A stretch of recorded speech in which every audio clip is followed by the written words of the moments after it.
Hey, I'm Carl. Welcome to the SCU station. Today I'm going to tell you a little bit about some of the artillery ammunition we've been finding on battlefields here in Arkansas.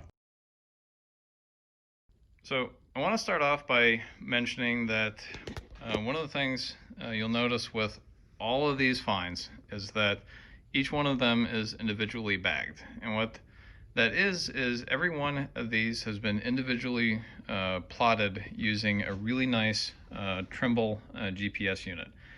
This thing's accurate to under a meter, so we can, if we wanted to, we could put every one of these artifacts back to within about a foot of where we collected it from. And so we bag everything separately so that we can analyze it based on the patterns of the artifacts as we find them, and gives us a really good, long, structured look at the collections. Now, one of the really handy things about working with Civil War sites is that we have access to reprints of manuals that were used at the time. This is a really useful one. This is the U.S. Army's Ordnance Manual. This was their third edition by TTS Laidley, 1861. And this is a really handy reference in that it talks about how batteries were supposed to perform under fire, what kinds of ammunition they were supposed to use at different ranges, and even how that ammunition was to be constructed. And so this would be a document that would be accessible to both battery commanders as well as people running arsenals. And so everyone knew how ammunition was supposed to be made, and it gives us a really great historical resource. And one of the to go talk about artifacts, we're just going to go by range. And so at short range, and we're talking, officially this was supposed to be at under 400 yards. They were supposed to use things like this. And this is a slug or a ball from a round of what's called canister ammunition. So just think like a big metal coffee can, sized to the diameter of the barrel of the gun that was to be used. And commonly, at least here in Arkansas, that's going to be either the 6-pounder or the 12-pounder. Those pounder designations are based on the diameter of a solid iron ball that weighed either 6 or 12 pounds. Those cans would be sized to that and then would be filled with a dozen or more of these iron slugs. And essentially, when you fired one of these, it would be fired on a very flat trajectory at an enemy who's fairly close. And this essentially operated as a big shotgun round. And so this would be like basically a big shotgun pellet, which if you're firing that against the sort of mass infantry formations that were common during the Civil War, this would be really, really damaging. In a tight spot, batteries were known to put two such rounds down the barrel at once. And so you can think about several dozen of these slugs flying down range. This is solid iron. You'd also have pieces of the can going down range as well. So it's going to be really damaging. This would tear giant holes in enemy lines. And this was just a really scary thing to go walking at. And we found this piece at the Elkinsbury battlefield by Prescott in Nevada County. And we know from its diameter that it was fired from a round meant for a 6-pounder gun. We can actually, since Laidley gives all the ordnance specifications, we know that this is for a 6-pounder.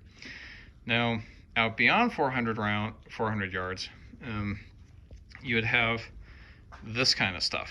And so immediately, when we're looking at a pattern across a battlefield, I expect to find this. Shorter range, this is going to be a little farther out, gives us an idea of where enemy positions were. And what this is these all started off as pieces of a iron ball sized like the 6 or the 12-pound diameter, and it would be hollow on the inside. And the inside of that, there would be at least gunpowder. And the idea would be that when you fired one of these balls downrange, it would then explode above your enemy and then shower them with these little fragments of iron. And if you think these things can be moving at you at over 100 feet per second, this is not something that you want to be anywhere near when it goes off. And I have this collection out because I want to show you that, okay, we've got, these are all about the same thickness. This one's much thicker. This one's significantly thinner. And we know from Laidley here that these are all these all reflect two different calibers and two different types of this explosive ammunition. So the thickness of these three correspond to what's called the 12-pounder case shot ammunition, which case shot was basically an explosive round that had little pieces of shrapnel inside, and we'll talk more about that in a minute. And then this thicker one would be 12-pounder shell. And so this did not have those extra pieces of ammunition on the inside, but it would go a little farther downrange. This is 6-pounder case shot ammunition, so it's the same style of ammunition as this, but for that smaller caliber weapon. Now, this piece here is 12-pounder case shot. We know that from the thickness represented here, but you notice it looks a lot different in cross-section. And it's got these sort of circular bits here, and you can actually kind of see the threading in it. Get up a little kind of close on it. And what this is this is the seat for the fuse that would be used. And it's one of these kind of fuses. This is the remains of what's called a Borman type fuse. It was by modern parlance would be called a powder train time fuse, where you'd have a little line of gunpowder in here that would be covered by a metal plate that had numbered gradations on it that corresponded to seconds of flight time. And so the gunner who would be preparing the ammunition would say, okay, I want this to fly for 2 seconds before it explodes. And he would do the math, estimate the range to target, do the math for flight time, and then take a punch and cut the little metal plate or the powder train so that when the propelling charge behind the round went off to push this down range, some of the flame from that would reach around, hit the powder train here, and then it would start burning, and when it burned through, it would go down through the remains of this little hole right here in the middle, down through there, and it would set the round off, breaking it into pieces like this. So we have both the fuse and the seat for it. We call these fuse ring pieces. You use the Borman fuse on both the case shot and the common shell rounds for these round spherical pieces of ammunition be used in a smooth bore cannon, so one that did not have rifling in it. We'll come back to that in a minute. Now, I mentioned that these 4 pieces are all case shot. Case shot means that it had these little pieces of shrapnel on the inside, and so we have 2 different types represented here. This iron one was made by the Confederates. They were having some issues with getting lead, so they made iron ones because it was easier to come by. And then this is a lead one, and it looks about the same as the 69 caliber musket ball, which was used by the infantry. But you see, this one's got this portion taken out of it.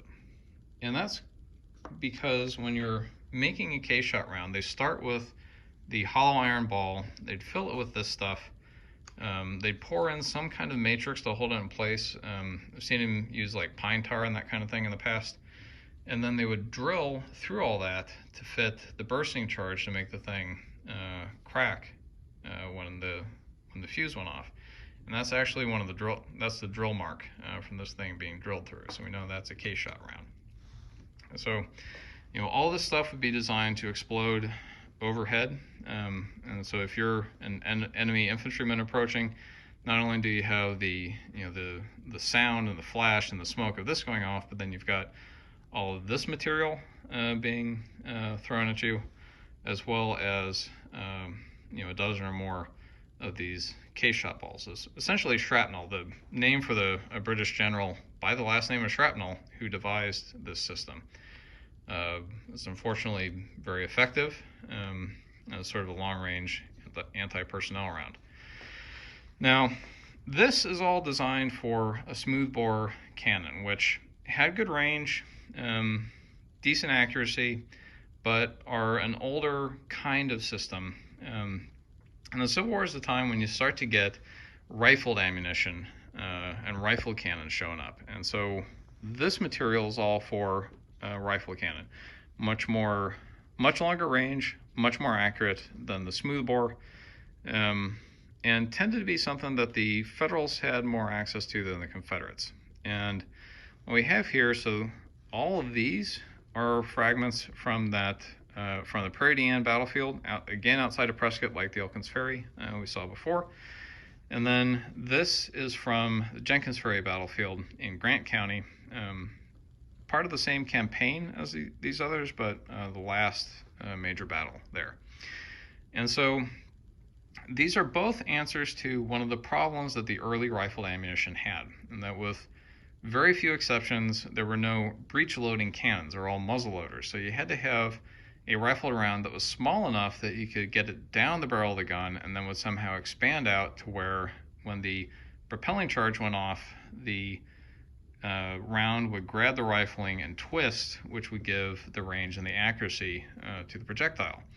And so these are two different systems to answer that problem. The pieces you see here are part of what's called a James pattern system. And this is from a really handy book, McKee and Mason. And what the James pattern did is it had this iron projectile here that you notice has these little vents in the bottom. That this is just the iron portion. When it was shipped to the front, it would have a lead and tin wrap that went around the outside. That's what all of this stuff is. This is part of that wrap. And when the propelling charge went off back here, it would push in through the little vents in the base of the round, and it would push this sleeve out, which would grab the rifling and cause the thing to spin as it went down the barrel. Now, we find this at, obviously, Prairie du Chien. This is where this comes from. We also had it at Pea Ridge, the 1862 battlefield up in northwest Arkansas. We find it out west a lot, and it's interesting because this wasn't the most loved kind of ammunition by Federal troops, in that this stuff had a tendency to fly off as soon as it left the barrel of the gun, which is fine if there's no one standing in front of the artillery battery, but during the Civil War it was kind of common for artillerymen to fire over supporting infantry. And if you were if you're having this stuff fired over you and then all this stuff comes flying out, this can actually hurt or kill your own guys.